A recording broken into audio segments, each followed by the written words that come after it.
हे friends, तो काफी quick review में बात करते हैं नेटफ्लिक्स पर रिलीज हुई इटालियन फिल्म जो कि यहाँ हिंदी डब में अच्छी डबिंग कर रिलीज की गई है। बाकी अगर फिल्म के नाम की बात की जाए तो टाइटल के अकॉर्डिंग मैं बात करने वाला हूँ द टीयर स्मिथ फिल्म के बारे में, जो कि मुश्किल से मुश्किल 2 घंटे की फिल्म है। बाकी यहाँ फिल्म की नॉवेल की एक अडेप्टेशन है जो कि प्यार को शो करती है अपने ही फेरी टेल के अंदाज में। जिस कहानी की शुरुआत की जाती है निका के कैरेक्टर को दिखा करके, जिसके पेरेंट्स के डेथ के बाद उसको ऑर्फनेज भेज दिया जाता है और वहाँ उसके साथ में जो कुछ भी होता है तो इन सब के बीच उसकी मुलाकात 2 लोगों से होती है। एक उसकी बेस्ट फ्रेंड होती है जिसका नाम मैं भूल गया, और दूसरा होता है इस कहानी का वेयरवुल्फ यानी कि रीजल। अब बोलने से वो वेयरवुल्फ नहीं हो जाता, लेकिन निका के पूरे वर्ल्ड में, जैसे कि मैंने आपको बताया कि कहानी पूरी तरीके से फेरी टेल की तरह चलती है, तब उनकी लाइफ के इस मोड़ में किसी पेरेंट्स ने उन्हें अडॉप्ट करने का डिसीजन ले लिया है और उसके बाद उसकी यानी कि निका की लाइफ में क्या कुछ हो रहा है और इन सब में रीजल क्या चाहता है क्या नहीं, उन सब पर बात करती है ये फिल्म। अगेन प्यार के मतलब को समझाते हुए जिस फ्लेवर के टोन के साथ बनाई गई फिल्म, अगर आपने नेटफ्लिक्स की नहीं देखी तो स्क्रीन पर फोटो दिख रहा होगा कि मैं बात कर रहा हूँ वेदा कॉर्डरेट सिंह की, जो फिल्म अपनी पूरी कहानी में लैग तो करती है लेकिन स्टोरी टेलिंग जिस हिसाब से लीड कैरेक्टर हमें बताती है तो उसका वो कहते हैं ना कि अंत भला सब भला वाला हिसाब के चलते वो फिल्म कहीं ना कहीं मुझे पसंद आई थी। लेकिन इस केस में बात करें द टीयर स्मिथ फिल्म की, तो इस फिल्म का भी टोन कुछ उसी तरीके का है, जहाँ पर निका का कैरेक्टर आपको यानी कि हम सभी ऑडियंस को खुद की कहानी फेरी टेल के हिसाब से बताना शुरू करती है, यानी पूरी फिल्म वो नरेट करती है, जिससे कि ऑडियंस का देखने का इंटरेस्ट इस तरीके की फिल्मों में जागे। लेकिन इटालियन फिल्म है और फिल्म की जिस तरीके की प्रेजेंटेशन मेरी नजर में मुझे नजर आई है, यानी कि मेरा ओपिनियन, तो मैं कहूंगा गार्बेज, जो अपनी कहानी के पेस को लेकर के कहीं पर भी आगे बढ़ ही नहीं पाता।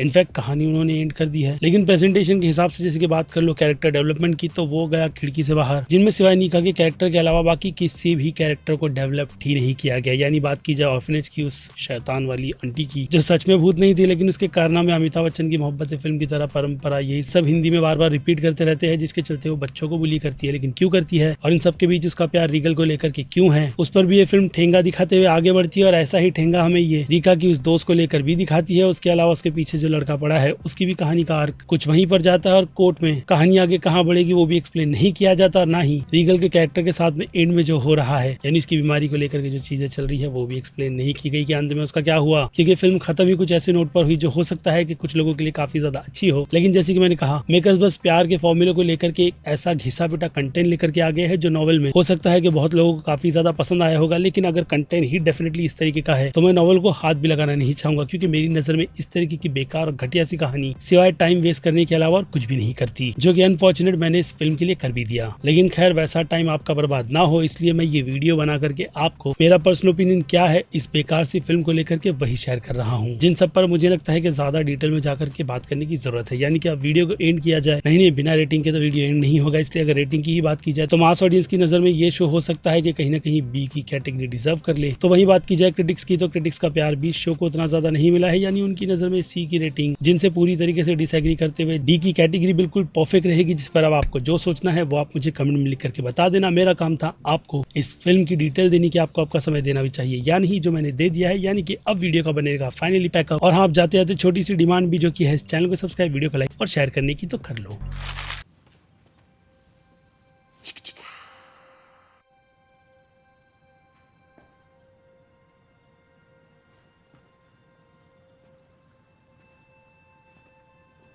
You're still here. It's over. Go home.